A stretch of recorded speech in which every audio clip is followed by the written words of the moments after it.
Amerika dengan Israel nggak mau itu, karena maunya adalah menghancurkan seluruh akselerator pengayanya, alat pengayanya itu buatan Iran sendiri. Maunya ya Iran menjadi tidak punya apa-apa di bidang nuklir, sehingga nanti pada suatu waktu, suatu masa sambil menunggu itu nanti bisa mempengaruhi, mungkin ada pemberontakan dalam negeri Iran, seperti biasa di negara-negara kan mereka membuat subversi gitu. Jadi seperti itu rencananya. Dan sampai harus mencuri uranium yang ada di Iran ya Pak? Waktu itu kan ada operasi dari Amerika Serikat untuk mencuri uranium itu. Kenapa Itu harus sampai? bukan mencuri. Apa itu Pak? Dia mau serangan pasukan khusus untuk ke pusat uranium. Kemudian nanti dengan mengambil uraniumnya diangkut pakai Hercules. Kemudian nanti yang akan menyerang dia hantam dari udara dengan pesawat.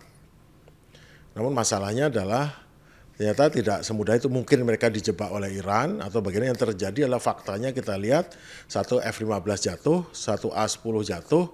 Gini, pada malam itu ada 150 pesawat terbang.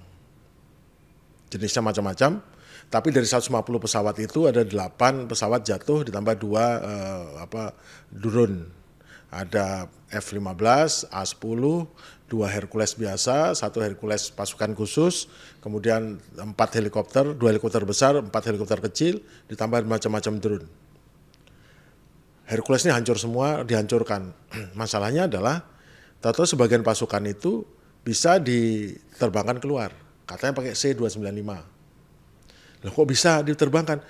Katanya dihancurkan. Lalu kalau pesawat 295 kan bisa dihancurkan juga, tapi enggak. Rupanya malam itu ada suatu kesepakatan entah bagaimana antara yang berpihak bertarung itu, sehingga akhirnya pasukan yang tercecer sana bisa diangkut dengan aman, gitu aja, nggak diserang.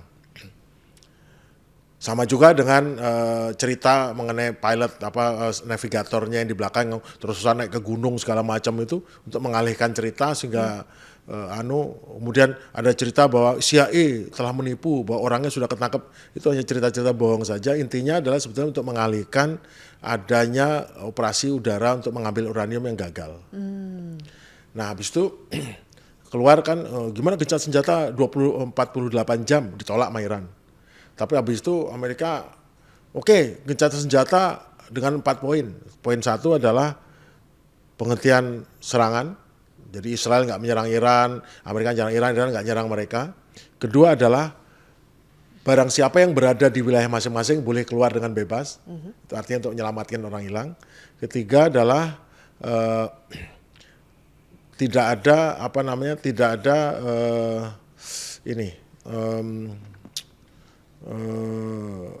boleh mengangkut barang untuk ke masing-masing, tidak boleh diganggu. Pokoknya ada pesawat ngantar barang, kapal ngantar barang, nggak boleh diganggu, nggak boleh diserang. Kemudian itu yang garis besarnya seperti itu. Tetapi yang poin yang kedua menarik. Kalau ada pasukan di dalam keluar itu boleh keluar. Ya itu berarti benar kan ada orang masih ketinggalan dalam, habis itu nanti dijemput untuk diambil gitu. Pak, tapi kenapa sih Amerika Serikat sampai harus ada operasi untuk mengambil uranium? Bukankah itu sangat berisiko, dan juga uranium itu kabarnya kan terkubur begitu dalam Pak ya di fasilitas nuklir yang ada di Isfahan dan juga Natanz itu? Ya kita nggak tahu terkubur dalam atau benar atau tidak. Tapi yang jelas beberapa hari sebelum itu kan Kepala Staf Angkatan Darat dipecat tuh. Ya. Karena dia menolak operasi ini. Habis itu operasi jalan dengan Kepala Staf Angkatan baru ataupun orang penggantinya. Jadi itu yang terjadi. Tentara Amerika itu nggak mau melakukan hal-hal yang nggak masuk akal seperti ini untuk melakukan serangan di tempat yang seperti itu. Tetapi kan ini perintah atasan, dan sampai seorang Kepala Staf Angkatan Darat dipecat itu, diberhentikan itu kan terkait dengan ini. Kan ini pasukan darat. Tapi sebetulnya ini karena desperate. Desperate. Masalahnya bukan soal uraniumnya, uranium untuk kemenangan. Masalahnya ada Hormuz kan ditekan. Ya. Nah untuk bisa dia nego dengan ini dia perlu leverage, perlu daya tawar. Kalau hanya Hormuz tok dengan ngebom, nggak ada daya tawar. Nah, tapi kalau dia bisa ngambil uranium atau daya tawarnya lebih besar. Jadi satu masalah terbesar untuk perundingan itu adalah masalah uranium nih. Kalau itu bisa diambil. Ada masalah lain, ada cara lain untuk membuat ini lebih aman, ada. Membunuh Netanyahu. Nggak pernah terpikir? Tidak. Pada saat yang membunuh siapa Pak harusnya? Nah pertanyaan gini, pada saat ya mungkin dengan teori konspirasi ya, tapi saya kan setiap hari itu menyusuri berita-berita dan sampai menemukan satu kenyataan yang mengherankan.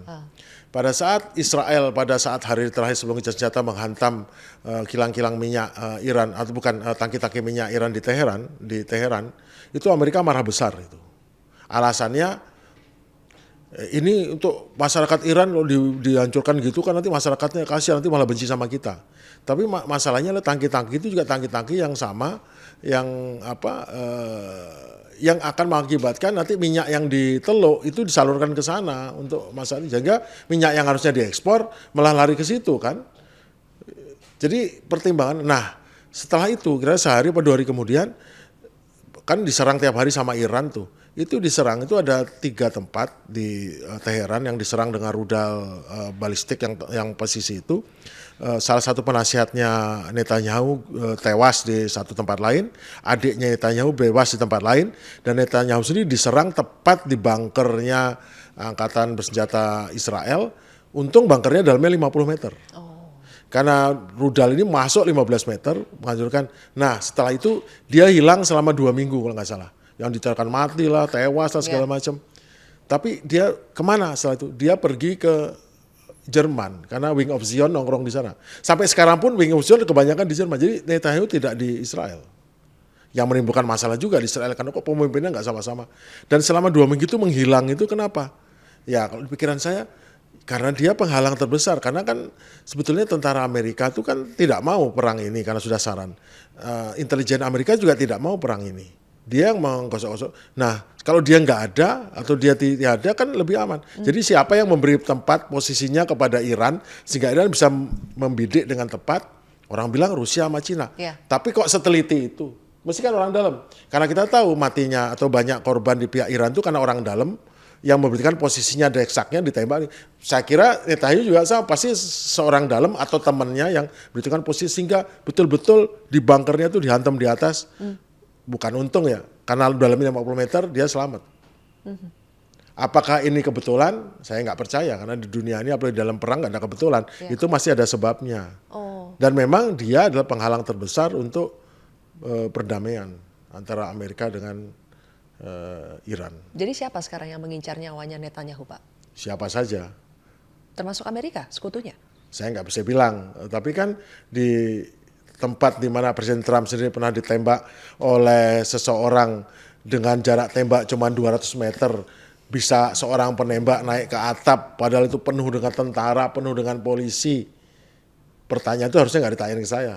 Di Amerika bisa seperti itu, apalagi kalau dalam perang seperti yang jelas-jelas dia adalah penghalang perdamaian antara Amerika dengan Iran. Pak Syarki, strategi Trump memblokade jalur pelayaran Selat Hormuz itu mampu bertahan berapa lama lagi ya Pak? Apakah sebetulnya Trump sudah tidak punya strategi lain lagi sehingga ini menjadi strategi satu-satunya yang terakhir atau bagaimana Pak? Trump bukan ahli strategi, Trump itu adalah seorang presiden yang mantan pialang real estate ya. Strateginya adalah strategi real estate yang kelihatan dari caranya membuli, memaksa, menginjak, menekan, menyalahkan orang buat kesalahan, nanti dia perbaiki, cara-cara seperti itu.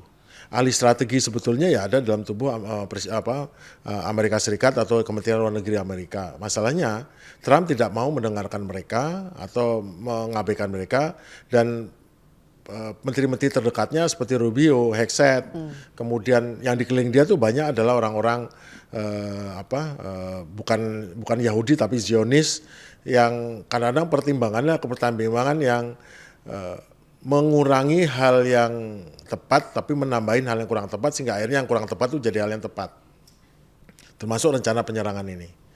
Nah, saya sering mendengar, menonton juga pengamat Amerika bahas dan dari situ saya baru tahu bahwa ternyata di dalam sistem politik Amerika itu memang sudah terlalu lama terkooptasi dengan AIPAC, suatu organisasi nirlaba pembela Yahudi. Isinya tuh bukan orang Yahudi, isinya orang-orang non-Yahudi, tetapi Zionis yang mungkin kalaupun orang Yahudi aslinya pengen damai dengan orang Palestina, mereka nggak rela. Kenapa? Karena mereka berjuang untuk Yahudi yang lebih atau negara Yahudi yang lebih besar dari sekedar Israel sekarang. Greater Israel. Ya, getter Israel dalam konteks tidak hanya wilayah tapi juga secara ekonomi. Karena memang Israel sekarang adalah hub ekonomi dan hub militer terbesar barat di Timur Tengah. Yang membuat jadi jangkar sehingga yang lain semua tidak bisa lebih perkasa daripada Israel sebagai hub di Timur Tengah. Oke. Terakhir, Pak Syarki, kita sudah banyak membahas soal Amerika, Irannya sendiri setelah periode gencatan senjata ini, apakah mampu bertahan panjang juga Pak? Endurance-nya jauh lebih kuat daripada Amerika Serikat melihat situasi Iran terkini? Iran itu sebelum perang ini, Iran itu memang ada gangguan. Gangguannya adalah sebagian masyarakat selama bertahun-tahun terpengaruh, sebagian kecil ya, terpengaruh oleh upaya daripada pihak Barat yang dengan keahlian intelijennya, Mossad, CIA, telah mengotak-ngatik prinsip-prinsip dasarnya negara ini, yaitu imam sebagai pemimpin negara. Tapi yang paling diserang itu adalah bagaimana keharusan untuk menggunakan kerudung atau jilbab kepada wanita yang dikategorikan sebagai pelanggaran hak asasi manusia. Sampai puncaknya agitasi, sampai puncaknya provokasi berakibat ada seorang wanita yang meninggal, entah meninggalnya karena betul disiksa atau meninggalnya dibikin meninggal setelah ditangkap oleh petugas moral karena tidak menggunakan kerudung atau tidak menggunakan pakaian dengan layak. Ada demo besar dan demo besar ini berkembang di seluruh Iran. Namun demo besar ini juga tidak murni demo besar, karena demo besar ini demo yang berhari-hari kan memerlukan ini dukungan logistik kan. Yeah. Kalau demo orang nggak ini 1 hari 2 hari ini berhari-hari modelnya, namun bisa dipadamkan. Nah, pada akhir tahun kemarin demonya kembali besar dan akhirnya terbukti demo itu tidak demo murni, karena memang pertama kerusuhan demo itu akibat inflasi besar sekali, karena memang dari Menteri Keuangan Amerika mengakui bahwa kita sedang doing something dengan Iran sehingga mereka kesulitan, misalnya ini kita rusak mereka di pasar internasional mengenai keuangannya. Setelah itu demo. Nah, demo itu berkembang menjadi demo kerusuhan dan diakui oleh Trump kemudian bahwa memang Amerika mengirim senjata untuk kerusuh.